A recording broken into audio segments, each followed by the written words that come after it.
Hello प्यारे बच्चों। और कैसे हैं आप सब लोग। हमने सोचा कि अब हम भी थोड़ा यूट्यूब प्लान करें और यूट्यूब पे वीडियोस बनाएं, चैप्टर्स की वो डालें। तो आज मैं शुरुआत करने जा रहा हूं with the foremost first chapter of the chemistry +2 chemistry of CBSE, that is solutions chapter. बच्चों ये चैप्टर जो है सॉल्यूशंस चैप्टर बहुत ज़्यादा इंपॉर्टेंट चैप्टर है सीबीएसई के लिए। और 7 मार्क्स का ये चैप्टर आएगा आपको। इसमें से कुछ बहुत ज़्यादा इम्पोर्टेंट न्यूमेरिकल्स भी हैं, कुछ इम्पोर्टेंट क्वेश्चंस हैं जो कि एग्जामिनर के फेवरेट क्वेश्चंस हैं। तो फेवरेट क्वेश्चंस ऑफ एग्जामिनर करेंगे, जो कि एग्जामिनर के फेवरेट क्वेश्चंस हैं, और न्यूमेरिकल्स करेंगे।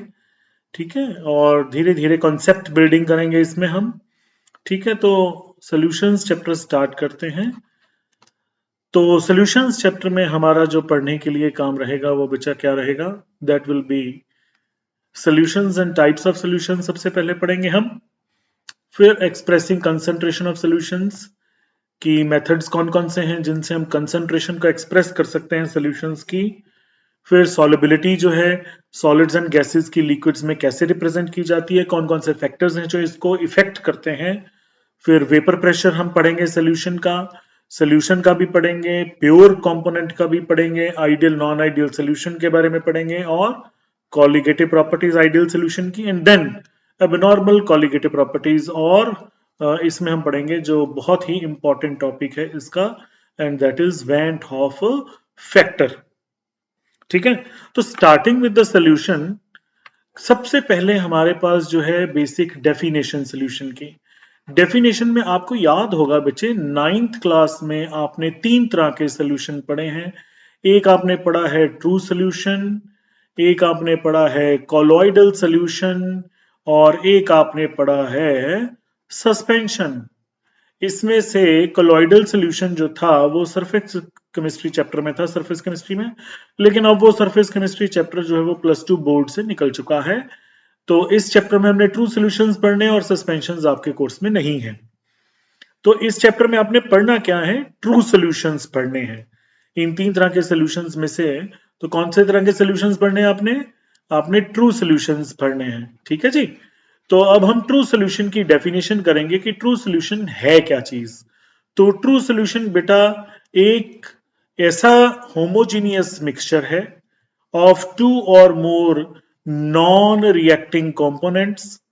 इसमें हम एक चीज और ऐड करेंगे, दैट इज नॉन रिएक्टिंग, जिसकी यूनिफॉर्म कॉम्पोजिशन है, and whose composition can be varied within certain definite limits.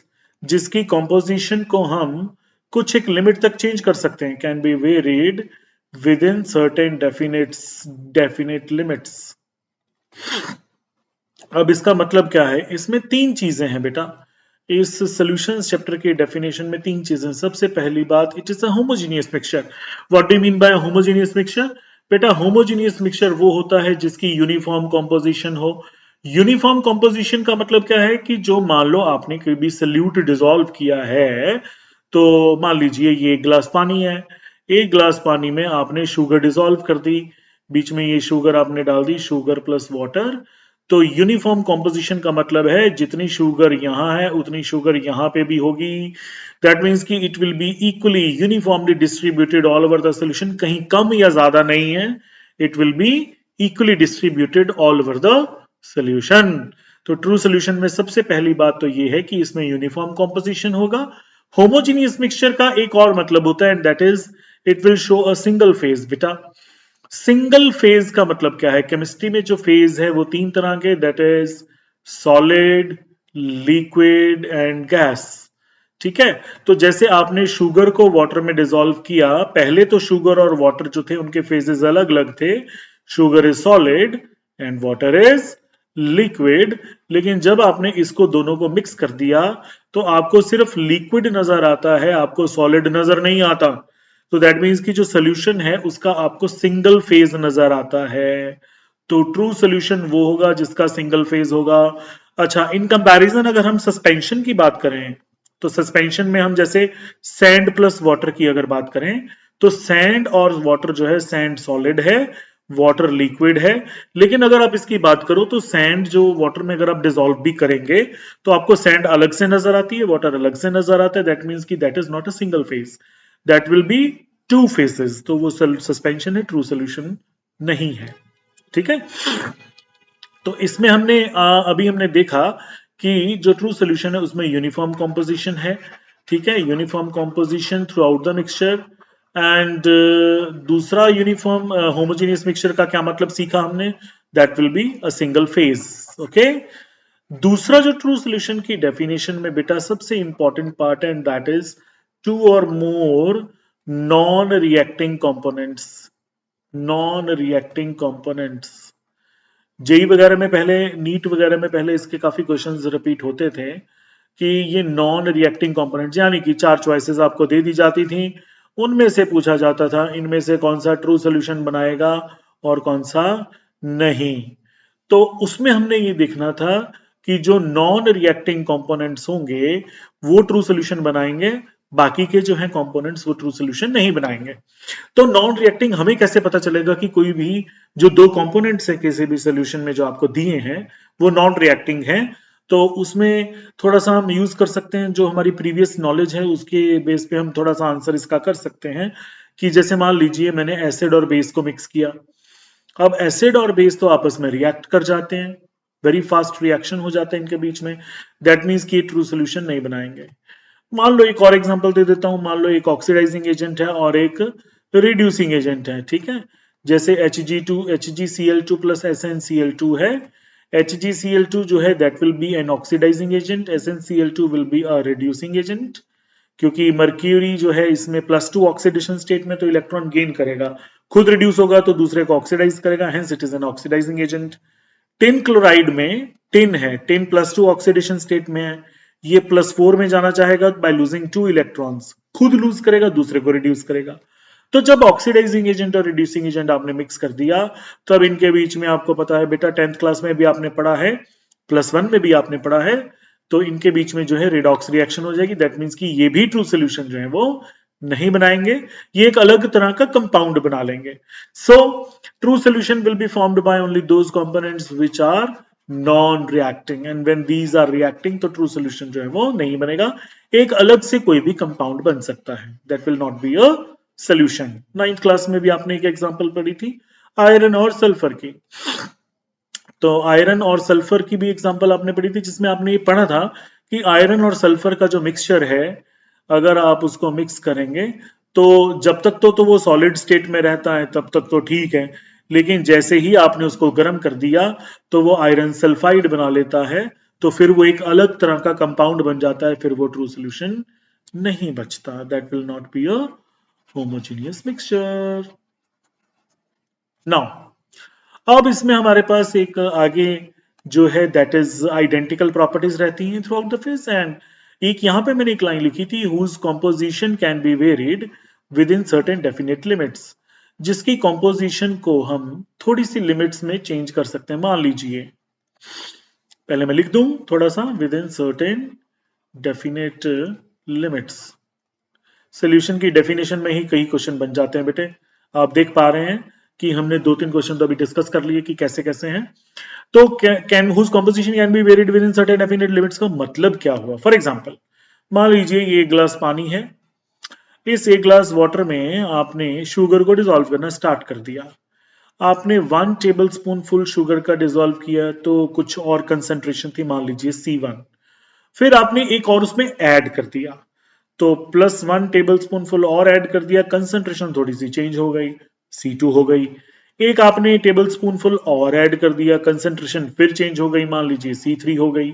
अब उसके बाद जब आप शुगर ऐड कर रहे हैं तो वो नहीं ऐड हो पा रही, यानी कि आपके पास क्या सा सोल्यूशन, कौन सा सोल्यूशन बन गया?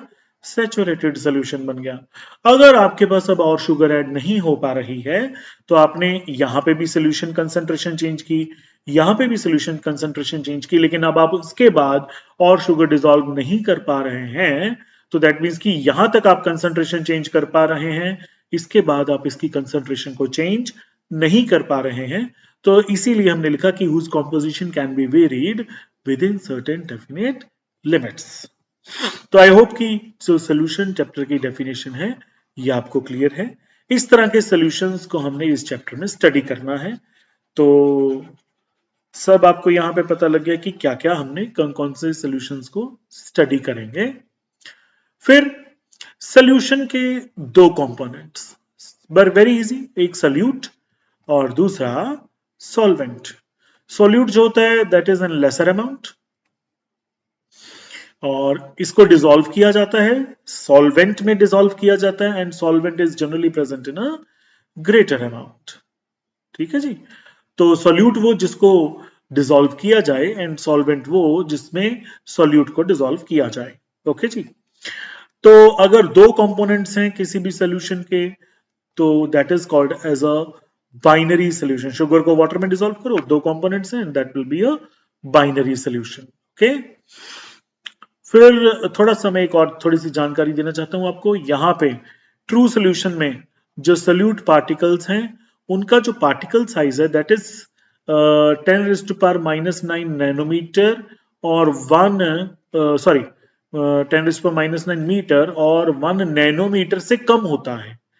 तो पार्टिकल साइज जो होता है वो 1 नैनोमीटर से या 10⁻⁹ मीटर से कम होता है, तो that will be a true solution. And true solution के जो कंपोनेंट्स हैं उनको आप फिजिकल मेथड्स से सेपरेट नहीं कर पाते। फिजिकल मेथड्स मतलब जैसे आपने चीनी को पानी में डिसॉल्व कर लिया, तो आप जब उसको गर्म करोगे तो चीनी और पानी अलग अलग नहीं होते, वो एक सोल्यूशन का सुपर सैचुरेटेड सोल्यूशन बन जाता है उसका। तो फिजिकल मेथड्स जैसे डिस्टिलेशन, सेपरेशन, सेंट्रीफ्यूगेशन, इन मेथड्स से आप इनको सेपरेट नहीं कर पाते हैं। ठीक है। तो that will be a true solution. Okay. अब इसके बाद हमारे पास है types of solutions. This is type of solution based on the physical state of solute and solvent, on the physical state of solute and solvent. For example, first we are having solid solution जिसमें solute भी solid है, solvent भी solid है, that are called as alloys. metal को metal में mix किया तो हमारे पास क्या बन गया, एलॉय बन गया। ठीक है जी। जैसे गोल्ड की रिंग है, गोल्ड की रिंग, अब गोल्ड की रिंग, वैसे तो गोल्ड 24 कैरेट गोल्ड जो होता है वो प्योर गोल्ड होता है, लेकिन उसकी ज्वेलरी नहीं बनती क्योंकि प्योर गोल्ड जो होता है that is very soft, metallic bonding weak होती है, काफी सॉफ्ट होता है। सॉफ्ट होने के कारण इसकी ज्वेलरी नहीं बनती, तो we add some other metals, तो वो एक एलॉय बन जाता है। ठीक है। जैसे मान लीजिए अगर मैं आपसे पूछूं, एक क्वेश्चन आया मेरे दिमाग में, 18 कैरेट गोल्ड की परसेंटेज प्योरिटी कितनी होगी? Percentage purity of 18 carat gold. तो यहां थोड़ी सी खाली जगह यहां सॉल्व कर देता हूं। देखिए जी, 18 कैरेट गोल्ड की परसेंटेज प्योरिटी कितनी होगी? तो हमें पता है 24 कैरेट गोल्ड है अगर, तो 24 कैरेट गोल्ड की जो प्योरिटी है दैट इज 100%। 1 की कितनी होगी? 100/24, एंड 18 कैरेट की कितनी होगी? Just a unitary method is there, 18/24 into 100, and this comes out to be 75%. Okay, so this is our first type of solid solution in which solute is solid as well as the solvent is also a solid. तो वो alloy बन जाते हैं, metal को metal में mix करिए, और भी एलॉयज हैं, ब्रास, ब्रॉन्ज, काफी सारे एलॉयज हैं, वो आप याद कर सकते हैं। फिर अगला है लिक्विड को सॉलिड में डिसॉल्व किया, तो that is liquid in solid. Solution का नाम क्या बना? Liquid in solid, that is amalgam of mercury with sodium. तो एमलगम ऑफ मर्करी, मर्करी का जो एमलगम है दैट इज लिक्विड, और सोडियम जो है वो सॉलिड है, तो liquid in solid.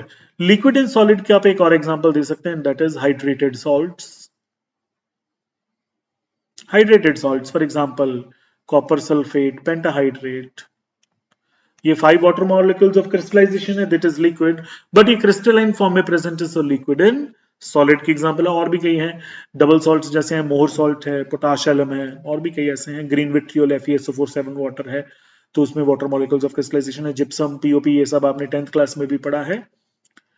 Next type of solution is जो कि है gas in solid. Gas in solid तो सरफेस केमिस्ट्री में भी जनरली ये आता है, लेकिन +1 में हाइड्रोकार्बन चैप्टर में आपने एक रिएक्शन पढ़ी है, that is सेबेशियर and सेंड्रेंस reduction.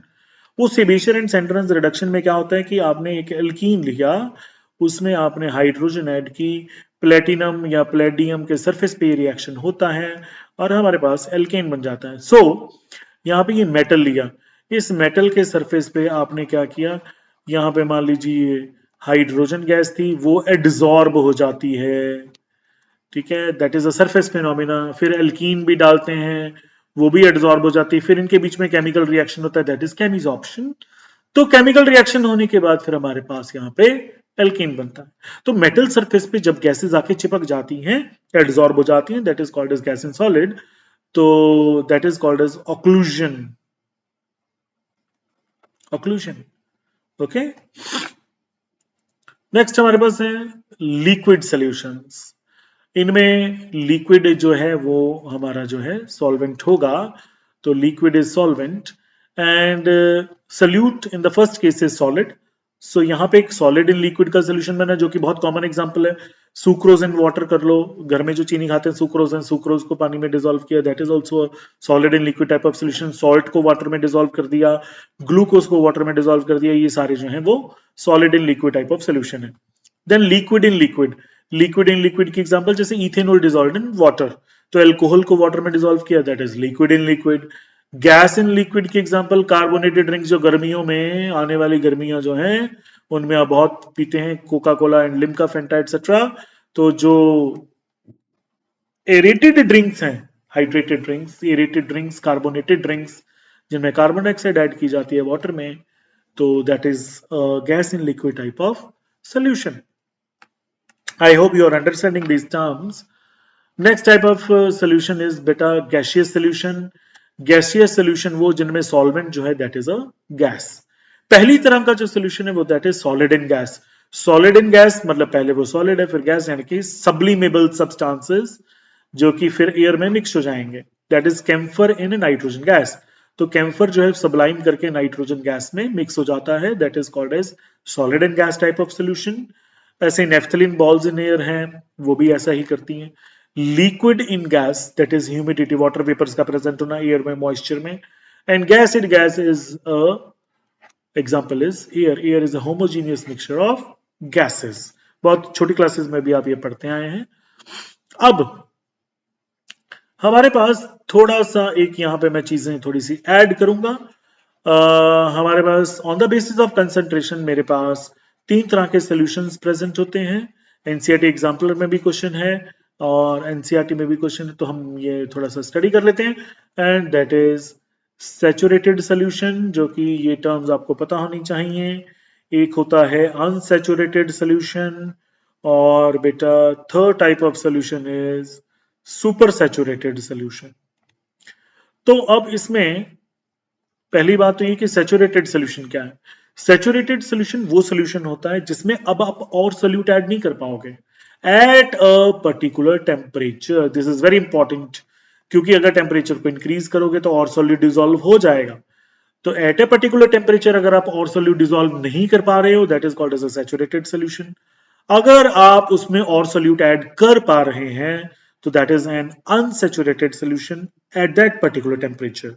And super saturated solution कैसे तैयार होता है, कभी जलेबी खाई हो तो आपको पता हो, वो जो चीनी वाला सॉल्यूशन, जो गाढ़ा सा solution, that is super saturated solution. बनेगा कैसे, जब आप extra amount of sugar dissolve करोगे saturated solution of sugar and water में, तो बाय हीटिंग, गर्म करने से वो और डिसॉल्व कर जाता है, तो that will form a super saturated solution. तो सुपर सैचुरेटेड सॉल्यूशन ऐसा सॉल्यूशन जिसमें जितनी कंसंट्रेशन होनी चाहिए उससे ज्यादा कंसंट्रेशन हो सकती है, उससे ज्यादा कंसंट्रेशन हो सकती है जब उसको गर्म कर देंगे, तो that will form a super saturated solution. Next बेटा हमारे पास अब है जो टॉपिक है, that is expression of concentration of solution. यानी कि एक सॉल्यूशन में जो दो कंपोनेंट्स हैं, सोल्यूट एंड सॉल्वेंट, तो वो कितनी कितनी अमाउंट में प्रेजेंट है, that is given by these methods. तो अब इनमें काफी सारे मेथड्स हैं, आपने +1 में मोल कंसेप्ट वाले चैप्टर में भी कुछ मेथड्स को स्टडी किया है। अब हम धीरे धीरे इन हर एक मेथड्स को एक सिंगल बाय सिंगल स्टडी करेंगे। सबसे पहला है मास परसेंटेज। मास परसेंटेज क्या होता है, मास परसेंटेज होता है कि 100 ग्राम सोल्यूशन में कितने ग्राम्स सोल्यूट के प्रेजेंट हैं। तो इसको लिखा जाता है परसेंट W/W। तो that will B mass of solute divided by mass of solution into 100. So percent 100 के कॉरेस्पॉन्डिंग आपने जब इसको कैलकुलेट किया है तो that will be called as mass percentage. Generally जो परसेंटेजेस हमें न्यूमेरिकल्स में गिवन होती है वो मास परसेंटेज ही होती है. वॉल्यूम परसेंटेज में हमने यहाँ पे V लिख देना है और साथ ही में मास की बजाय हमने क्या ऐड कर देना है यहाँ पे वॉल्यूम. तो मास को हटा के यहाँ पे वॉल्यूम लिख देंगे तो that will B volume percentage. एक होती है mass by volume percentage, that is percentage W/V which is mass of solute divided by volume of solution into 100. तो क्योंकि ये परसेंटेजेस है तो सब में 100 100 100 आ रहा है. परसेंटेज होती है तो no unit is there and इन तीनों में से ज्यादा कॉमनली यूज्ड है मास परसेंटेज. अगर आपके घर में कोई आई ड्रॉप्स या ईयर ड्रॉप्स पड़ी हैं तो उनके पीछे जो मेडिसिन लिखी होती है, इन्वेस्टिगेशनल प्रोडक्ट जो होता है, आप देख सकते हैं उसकी जो कॉम्पोजिशन है that is given in terms of these methods. Okay, तो this is a commonly used method in medicine. तो परसेंटेजेस के बाद हमारे पास जो नेक्स्ट मेथड है that is parts per million. Parts per million के लिए बोर्ड में एक बार क्वेश्चन आया. बोर्ड में क्वेश्चन क्या आया था, which method is used where जो ट्रेसेस ऑफ सोल्यूट अगर प्रेजेंट हो तो उसको डिटरमिन करने के लिए कौन सा मेथड है. Which method is used when traces of solute are present in a solution. तो ट्रेसेस का मतलब बहुत माइन्यूट क्वांटिटीज में अगर सोल्यूट प्रेजेंट है सोल्यूशन में तब हम ये मेथड यूज करते हैं पार्ट्स पर मिलियन. तो 1 मिलियन पार्ट्स बाय सोल्यूशन में कितने पार्ट्स जो हैं सोल्यूट के प्रेजेंट है that is called as parts per million. Generally अगर आपने देखा हो पोल्यूशन वगैरह जो मेजर करवाने जाते हैं हम, जो व्हीकल्स का पोल्यूशन होता है उसमें जो गैसेस की अमाउंट कंसंट्रेशन बताई जाती है वो ppm में ही बताई जाती है. तो number of parts of one component divided by total number of parts of all the components यानी कि सॉल्यूशन का into 10⁻⁶. 1 million corresponds to 10 lakh. And because it is division of number of parts, या इसमें हम वेट भी consider कर सकते हैं. तो वेट अपॉन वेट यानी कि कोई भी इसका यूनिट नहीं होता, तो it is a dimensionless quantity. And क्योंकि जो वेट है वो टेम्परेचर पे डिपेंड नहीं करता, so it is temperature independent quantity also. इसके तरह की एक और क्वांटिटी हम यूज करते हैं दैट इज पार्ट्स पर बिलियन. उसमें हम बेटा 10⁻⁶ की बजाय यहाँ पे बिलियन यानी कि 100 करोड़ यानी कि 10⁻⁹ ले लेते हैं. ठीक है, तो 10⁻⁶ की बजाय यहाँ पे क्या आ जाएगा 10⁻⁹. तो दैट विल बी पार्ट्स पर बिलियन. सेम है, उसके भी कोई यूनिट्स नहीं होंगे and it will be a temperature independent quantity expressed in terms of masses. अब उसके बाद हमारे पास टर्म है बेटा जी मोल फ्रैक्शन. फ्रैक्शन से आपको पता चला और मोल से आपको पता चला कि मोल्स की फ्रैक्शन. तो x से इसको डिनोट किया जाता है, n हम नंबर ऑफ मोल्स के लिए सिंबल डालते हैं.